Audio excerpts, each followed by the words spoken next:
Hey folks, Brian Cooley here from Roadshow. Got another one of your emails about high-tech cars and modern driving. Andrew C. wants to know, as traditional-style gear selectors begin to disappear from the middle of the car, will bench seats ever make a return?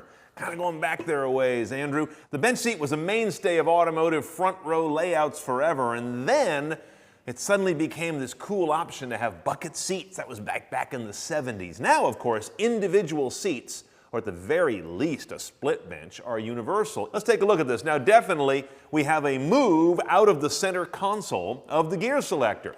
These things are turning into either rotating knobs or push-button panels, getting up out of that space between the seats. So you could say the real estate's been freed up for a bench.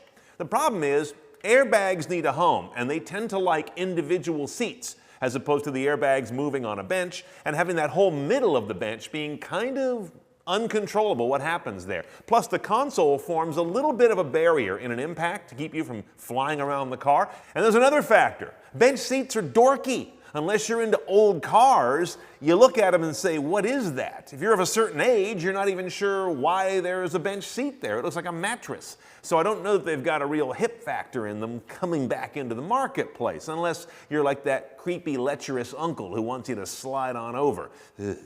Oh, one last factor. We love putting crap in cars, and if you have a bench seat, you lose the console. If you lose the console, you lose a place to put junk. So I think the bench is a non-starter.